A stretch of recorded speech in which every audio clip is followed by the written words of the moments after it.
Baik, assalamualaikum warahmatullahi wabarakatuh, sahabat Lampar. Kami di sini. Sebelumnya kami perkenalkan, nama saya Ruli. Aktivitas biasa hiking, atau traveling dan lain sebagainya. Di sini kami akan mereview beberapa jenis peralatan dasar hiking lah, itu ke gunung. Peralatan yang pertama, peralatan yang harus dibawa yang pertama adalah tempat berlindung. Pertama, tenda, baik tenda dum atau bipak. Yang disebut dengan bipak adalah tempat berlindung, di mana bipak tersebut ada dua jenis ya, bipak alam atau bipak buatan. Bipak buatan, bipak yang terbuat bahannya dari alam, itu bipak buatan. Bipak alam. Kalau bipak buatan, bipak seperti tenda dum, tenda plesir, itu yang dari pabrik, itu tenda buatan. Terus yang kedua, peralatan masak. Nah, peralatan masak di sini ada beberapa macam. Yang pertama, dari mulai bahan bakarnya ada dari parafin, biasa digunakan oleh militer dulunya. Terus makin ke sini tahap kedua, kompor gas atau menggunakan gas. Yang ketiga ada cair ya, spiritus. Jadi ada 3 jenis, ada gas, ada cair, ada padat. Nah, di antara ketiga tersebut sebetulnya baik dipergunakan dimanapun, tapi ada kendala, ada beberapa kendala. Yang pertama, kalau dari padat berarti di 1500 kepingan 1500, terus yang gas di 2500 ke bawah, yang cair dari 3000 meter di atas permukaan laut itu bisa dipergunakan. Itu perbandingannya. Nah, seperti yang digunakan sekarang ini menggunakan bahan bakar cair atau yang biasa bahan bakar cair menggunakan spiritus atau metanol. Kenapa kami menggunakan bahan bakar ini? Bahan bakar cair ini dipergunakan di 3000 meter di atas permukaan laut sampai ke bawah pun bisa dipergunakan. Kalau kita di atas 3000 menggunakan bahan bakar padat, ada kemungkinan sulit untuk dinyalakan. Ya. Sahabat Lampar, di sini kami menggunakan jenis kompor. Kalau dulu ini sebelum ada ini Trangya disebutnya, Trangya. Merek Trangya zaman dulu gitu. Trangya sebelumnya. Nah, terus yang tahun-tahun berikutnya, terus Konsina ini mengeluarkan beberapa produk, baik produk outdoor gunung seperti tenda dan lain sebagainya. Konsina juga mengeluarkan produk yang menyerupai Trangya. Ini kompor yang sangat mungil, praktis dibawa kemana-mana, baik hiking maupun traveling, ini bisa dipergunakan. Ya, contohnya seperti ini, simpel.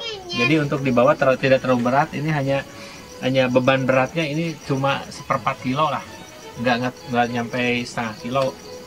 Ini sangat simpel sekali, sangat cocok sekali untuk dipergunakan baik di gunung, terus di pantai, dimanapun ini cocok sekali. Terus hemat, sangat hemat sekali, sangat hemat. Dalam satu ini bisa masak. Udah, saya menggunakan kompor.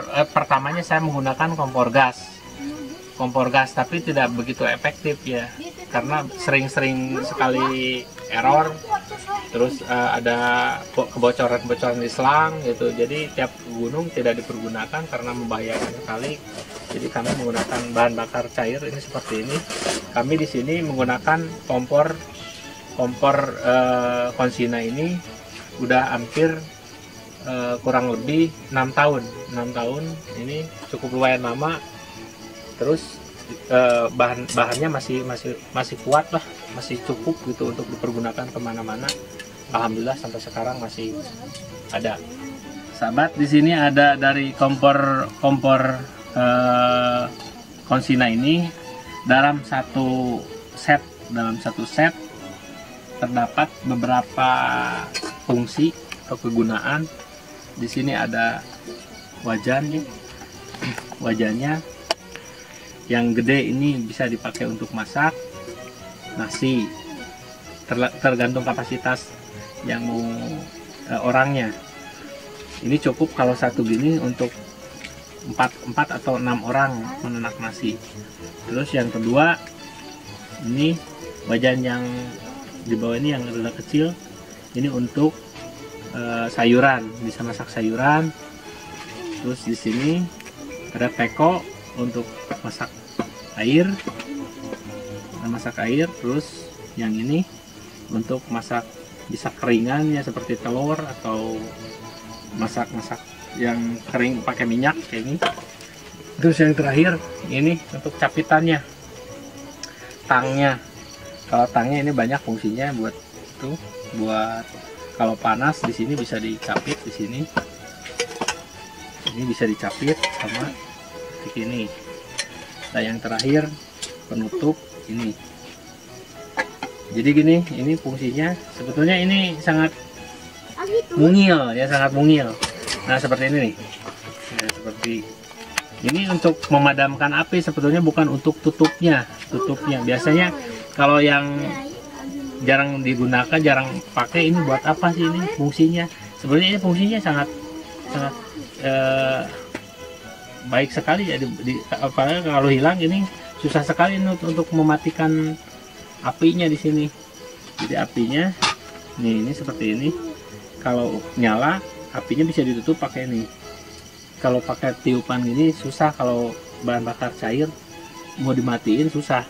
Tapi mending ditutup seperti ini. Nah ditutup udah mati gitu, seperti ini. Ini fungsinya. Jangan menyepelekan yang kecil ini.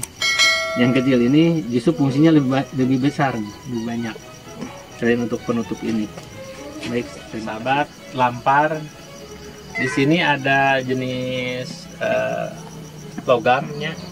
Jenis logam ini mungkin terbuat dari aluminium, bukan dari stainless. Nah, kenapa di sini ada ruang bolong? Di sini bolong-bolong, kenapa tidak tertutup rapat gitu? Tidak tertutup rapat.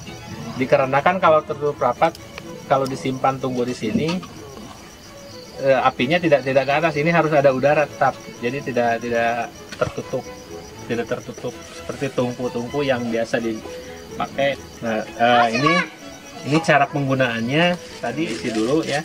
Ini contohnya.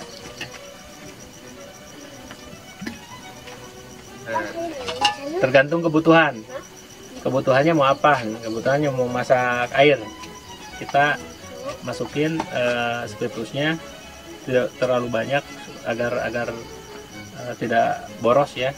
Kita cukup dengan setengah. Setelah itu masukin ke tungku, langsung nyalain. Nah setelah nyala baru ini untuk untuk itunya, untuk tempat itunya agar mudah disimpannya, seperti untuk teko atau alat-alat yang lainnya seperti ini, atau yang bisa buat masak telur atau jenisnya sayuran atau ini. Yang terakhir simpan di sini 10 menit, langsung mendidih. Kalau air bisa langsung diseduh. Ya mungkin di sini cukup sekian untuk mereview bahan bakar alat masak sementara di sini untuk penggunaan Rania dengan bahan bakar cair. Terima kasih. Assalamualaikum warahmatullahi wabarakatuh.